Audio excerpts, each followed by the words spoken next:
to perish there so miserably, her body and soul were wafted straight away from the caves of Kor to this Central Asian peak. I do not know why, as she was so powerful, she did not come to seek us instead of leaving us to seek her through so many weary years, though I suggest that some superior force forbade her to do more than companion us unseen, watching our every act, reading our every thought, until at length we reached the predestined place and hour. Also, as will appear, there were other things of which this is not the time to speak, whereby I am still more tortured and perplexed. In short, I know nothing, except that my existence has been intertangled with one of the great mysteries of the world, that the glorious being called Ayesha won the secret of life from whatever power holds it in its keeping, that she alleged, although of this, remember, we have no actual proof, such life was to be attained by bathing in a certain emanation, vapour, or essence, that she was possessed by a passion not easy to understand, but terrific in its force and immortal in its nature, concentrated upon one other being and one alone, that through this passion also some angry fate smote her again, again, and yet again, making of her countless days a burden, and leading the power and the wisdom which knew all but could foreknow nothing into abysses of anguish, suspense, and disappointment, such as, Heaven be thanked, we common men and women are not called upon to plumb. For the rest, should human eyes ever fall upon it, each reader must form his own opinion of this history, its true interpretation and significance.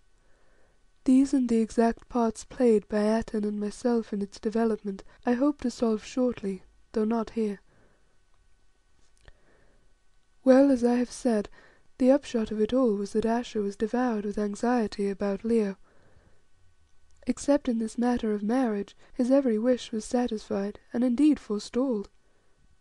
Thus he was never again asked to share in any of the ceremonies of the Sanctuary, though indeed, stripped of its rites and spiritual symbols, the religion of the College of Hes proved pure and harmless enough. It was but a diluted version of the Osiris and Isis worship of old Egypt, from which it had been inherited, mixed with the Central Asian belief in the transmigration or reincarnation of souls, and the possibility of drawing near to the ultimate Godhead by holiness of thought and life. In fact, the head priestess and oracle was only worshipped as a representative of the divinity, while the temporal aims of the college in practice were confined to good works, although it is true that they still sighed for their lost authority over the country of Kaloon. Thus they had hospitals, and during the long and severe winters, when the tribes of the mountain slopes were often driven to the verge of starvation, gave liberally to the destitute from their stores of food. Leo liked to be with Ayesha continually, so we spent each evening in her company, and much of the day also, until she found that this inactivity told upon him who for years had been accustomed to endure every rigour of climate in the open air. After this came home to her, although she was always haunted by terror lest any accident should befall him, Ayesha insisted upon his going out to kill the wild sheep and the ibex, which lived in numbers on the mountain ridges, placing him in the charge of the chiefs and huntsmen of the tribes, with whom thus he became well acquainted. In this exercise, however, I accompanied him but rarely, as if used too much my arms still gave me pain. Once, indeed, such an accident did happen. I was seated in the garden with Ayesha and watching her. Her head rested on her hand, and she was looking with her wide eyes, across which the swift thoughts passed like clouds over a windy sky, or dreams through the mind of a sleeper, looking out vacantly towards the mountain snows. Seen thus, her loveliness was inexpressible, amazing; merely to gaze upon it was an intoxication. Contemplating it, I understood that, like to that of the fabled Helen, this gift of hers alone, and it was but one of many, must have caused infinite sorrows had she ever been permitted to display it to the world. It would have driven humanity to madness, the men with longings and the women with jealousy and hate. And yet in what did her surpassing beauty lie? Ayesha's face and form were perfect, it is true, but so are those of some other women. Not in these, then, did it live alone, but rather, I think, especially while what I may call her human moods were on her, in the soft mystery that dwelt upon her features and gathered and changed in her splendid eyes. Some such mystery may be seen, however faintly, on the faces of certain of the masterpieces of Greek sculptors, but Ayesha it clothed like an ever-present atmosphere, suggesting a glory that was not of earth, making her divine. As I gazed at her and wondered thus, of a sudden she became terribly agitated, and pointing to a shoulder of the mountain miles and miles away, said, "Look." I looked, but saw nothing except a sheet of distant snow. "Blind fool, canst thou not see that my lord is in danger of his life?" she cried. "Nay, I forgot, thou hast no vision.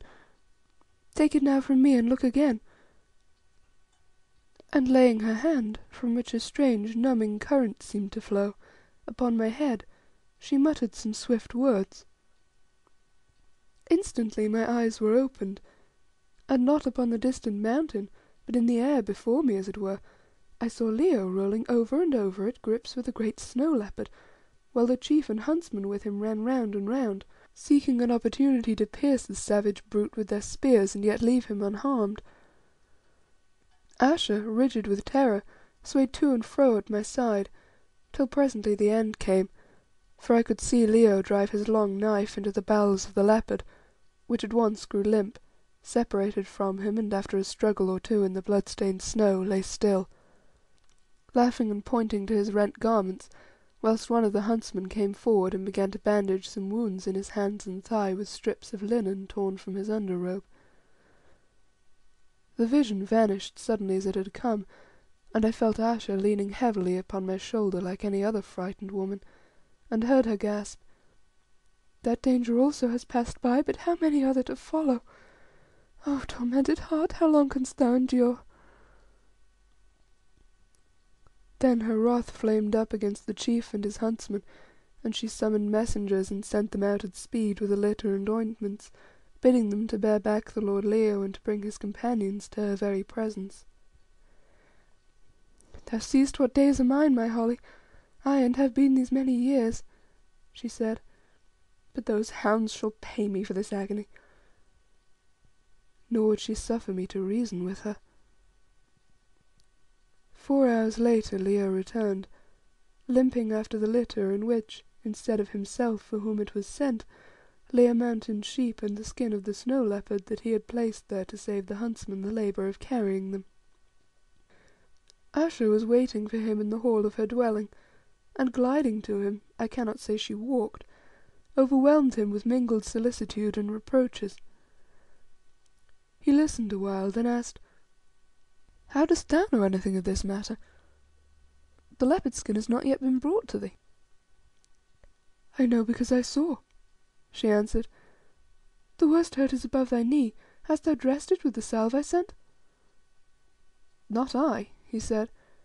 "But thou hast not left this sanctuary. How didst thou see? By thy magic?" "If thou wilt. At least I saw, and Holly also saw thee rolling in the snow with that fierce brute, while those curs ran round like scared children." "I am weary of this magic," interrupted Leo crossly. "Cannot a man be left alone for an hour even with a snow leopard of the mountain? As for those brave men," at this moment Oros entered and whispered something, bowing low. "As for those brave men, I will deal with them," said Ayesha with bitter emphasis, uncovering herself, for she never appeared unveiled to the people of the mountain.